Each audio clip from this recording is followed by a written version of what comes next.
Hi friends, now in this session we will discuss the last 30 days preparation strategy for the FRM Part 2. This is for the November 2025 session, but the same suggestions will be applicable also for the May 2026 or November 2026 sessions. Now in this strategy part or in this video, we will discuss mainly what to expect from the examination and what you should do in last 30 days, right? So let's first start with the basic idea. We all know the exam comes with the 80 questions. If you compare this with the FRM Part 1, the question structure is not very different. Okay, so broadly, whatever you saw in the FRM Part 1 from the difficulty perspective, it is going to be the same.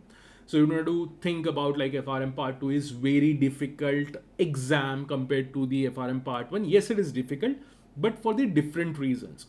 Here you have 80 questions. This doesn't mean like your questions will be very lengthy. It is not the thing.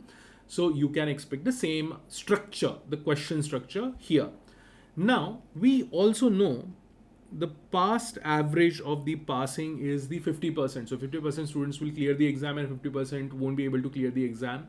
I can tell you based on my experience of 8-9 years of teaching for the FRM Part 1, Part 2, these 50%, those who fail in the examination, are mainly the students who were unable to finish their preparation. Now see what happens.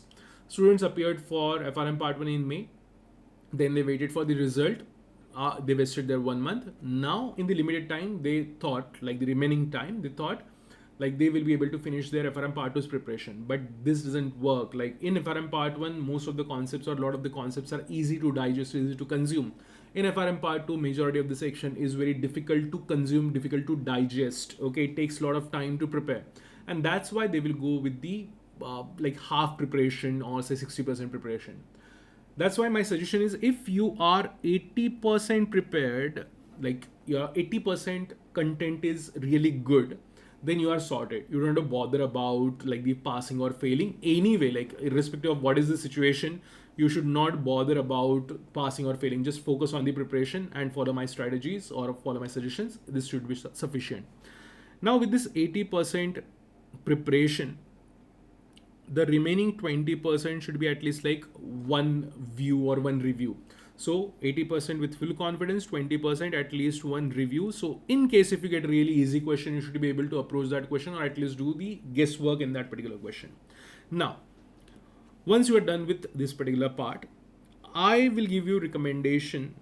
The second point, focus on mainly the market risk, credit risk, and the investment risk. That is subject number 5. Why? Because the structure of these subjects or the concepts discussed in these subjects are such that if you prepare it properly, you will be able to score in the examination. You won't face a lot of problem in the exam as long as you are really confident and really you have really good grip in these concepts. On the other hand, when it comes to the subject like the liquidity risk, operational risk, and the current issues, you have absolutely no control on these subjects. So you can spend like 1,000 hours on each subject, like the liquidity, operational, and the current issues, but still in the examination, you are going to face the struggle or the problems because the way the concepts are discussed in these subjects create a very different kind of problem in the examination, because in exam the questions which are coming from the liquidity, operational, and current issues are not going to be the questions where you can clearly say, okay, this is the right answer, I know it. Okay, because, and this is not the exam problem, this is the curriculum problem, the concepts which are covered in these subjects. So recommendation is prepare properly, like prepare liquidity, these 3 subjects properly, revise once, mainly focus on the numerical area, and also focus on the key points or the conflicting points or the special points. You think like, okay, this is a special point, this is very smart point which is discussed in this particular concept. Okay, so these type of points you have to remember, and that's it. Move on to these subjects. In the market, credit, and investment risk, as I said, because majority section is the numerical or clear conceptual area, the defined conceptual area. So it is easy in the examination if you know the concept in totality. Fine. So this should be your focus area, and this, as I said, read once, make sure you understand everything, and revise once, focus on the key points. Here, prepare everything. One more thing, if you are able to solve every numerical which is given in the book from the numerical side, you are sorted, almost sorted. Don't try to run for every difficult question you can get the hands on. It is not required, not expected. Just focus on whatever we discuss. If you are my student, whatever we discussed in the videos is more than sufficient. I promise you that. Second, if you're not my student and using any third-party book, then make sure whatever is given in the book, based on your understanding, you are able to replicate, remember, replicate and reproduce in the examination. Okay, that should be your strategy for the market credit and the investment risk and the numerical parts of the liquidity, operational and the current issues. Then, what to expect in the exam, and based on this, you can like definitely decide the preparation strategy also. So you will get 80 questions, as we all know. I will divide these into 40 categories. So 40 questions here, 40 questions there. In these 40 questions, if we like assume the generosity from the GARP, then you should get around 20 numericals and 20 theory questions which should be easy to approach. Okay, so 20 numericals, 20 easy to approach questions. This is not defined structure. Anything can happen in the exam, but still, based on whatever like experience I have, from that perspective, I'm telling you. So 20 numerical, 20 easy to approach theory. And then we have the 40 remaining theory. So if you have good clarity, conceptual clarity on the numerical side as well as the theory side, the numerical side should be like 90% in your control. This also 90% in your control. So no problem in this side. Here, this is the 40% area. This may be like the 40, not 40% area, 50% area, 40 questions. This can be 45 also, no problem. In this particular part, you can expect 30 and 10. And these 30 questions should be those questions where you can't give the sure answer. You can't take the sure answer. And this is not applicable for you only. This is going to be applicable for almost everyone who is sitting for the examination. This is my observation. This is my this is based on the feedback given by the students in the past. So you have to ensure you are not bothered by these 30 questions. Okay, maintain your confidence. Don't fall for like, oh, I know nothing, my preparation was problematic or whatever. Don't bother about it. These 30 questions are going to be problematic for almost everyone. But if you are really good with the concepts, then you should be able to maintain around 60 to 70% accuracy in these like questions, 30 questions. 10 questions, God knows.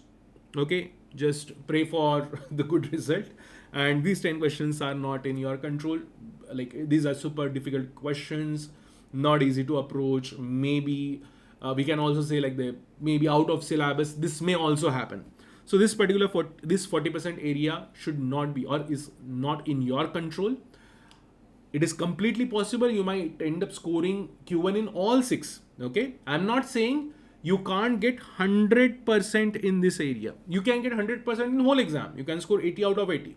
But based on my experience, I am just telling you, like, if you find these 40 questions difficult, at least 60-70% are easy to approach. So what you should do here, not easy to approach, at least 70% questions are scoreable. Okay, you should be able to score 70% in this area also.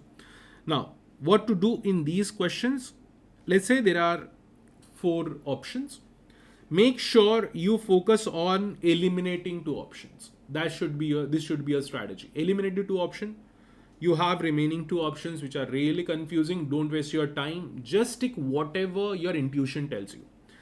Let's say you tick B and you repeat the same for remaining 40 questions. You should be able to get 60-70% accuracy, which is really good. Okay, if you are able to do it with the 70% accuracy, and here if you are able to score 90% or even 80%, yeah, you are sorted for the exam. You should clear the examination. Also, from the mock test perspective, if possible, if you are done with the preparation, make sure you appear for 1 mock test 30 days before your examination, and that's it. Okay, so 1 or 2 mock tests are more than sufficient for FRM Part 2, because you are coming from the FRM Part 1. You already know what is FRM Part 1, how it is, how difficult it is, and so on. So FRM Part 2 should not be a very new thing for you. So you do the mock practice when there is like a new content for you, a new style for you. But because this is kind of a repetition of FRM Part 1 from the exam structure perspective or the question structure perspective, so a lot of mock tests are not required. Don't waste your time in the mock test or something like whatever you want to do. Make sure you revise again and again properly in detail, remember all the key points and so on.